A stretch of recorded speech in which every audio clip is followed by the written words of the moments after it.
So we got a lot of reasons to be proud, right? We've crushed the vaccination campaign, right? Quebecers, Montrealers, we've got a Habs hockey team that is doing quite well in the playoffs. Well, we got one more reason this morning for you to be proud. One of our very own has just been named the top female chef in Italy. And guess what? She joins us on the line from Italy right now. Jessica Rosval is chef at Casa Maria Luigia. I hope I'm saying that right. A deluxe bed and breakfast in Modena, Italy. Hi, Jessica.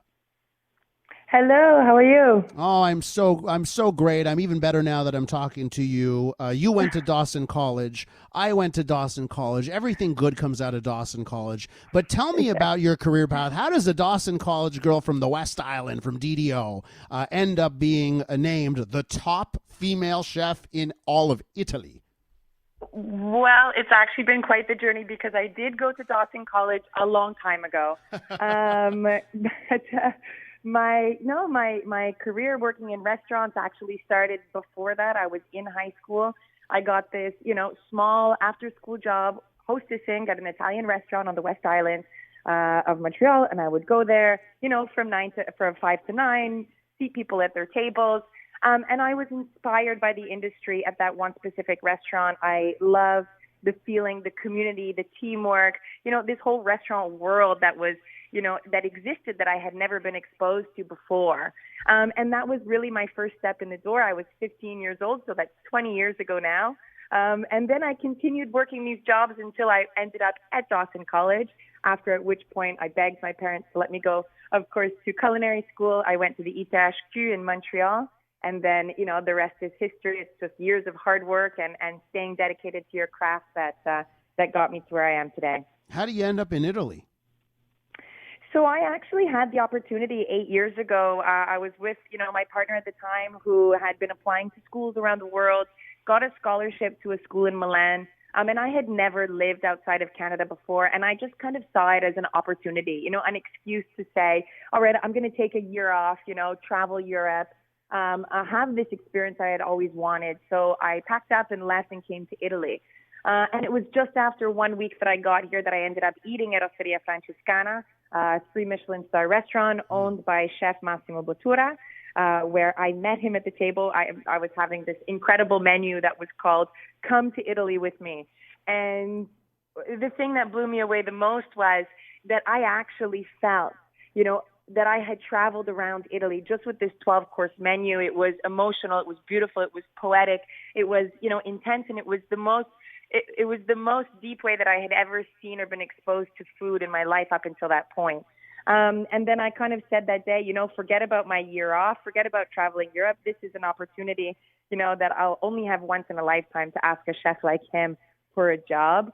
And I did, and he ended up giving me a trial in the kitchen. And so plans changed and kept that door open for, opportunity and new experiences. And then I stepped into the kitchen in, December 2013 at Osteria Francescana. Wow. And the success has certainly followed. We're with Jessica Rosval. She's joining us on the line from Italy. Just been named Female Chef of the Year in the Guida del Espresso. I hope I'm saying that right. And this is basically the publication in Italy that is like the guide. It's like you want to find the best restaurants, you look at this guide, and they've said you're the top female chef. Can you describe your food to us? How would you describe your food to our listeners?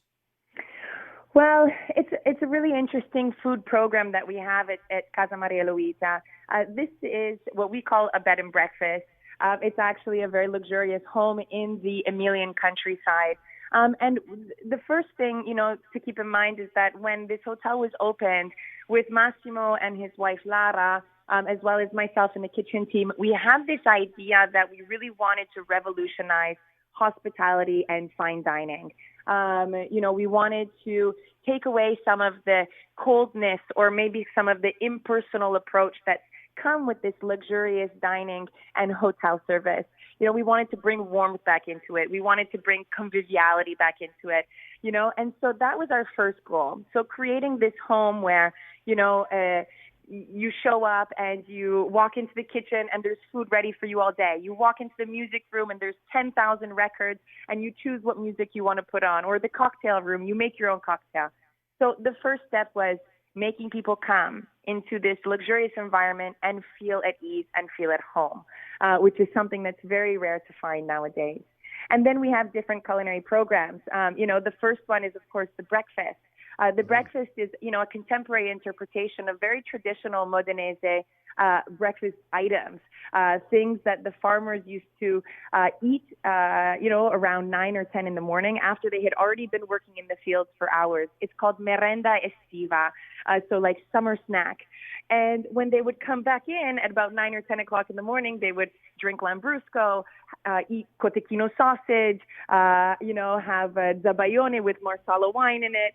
And so what we're doing is we're, recreating these very traditional dishes, some of them an herb pie that we've been making since the Renaissance here, but using this contemporary approach to cuisine and to sourcing our ingredients in the best way, and then still cooking it in a wood-burning oven outside every morning. So that's how our day starts at Casa Maria Luigia.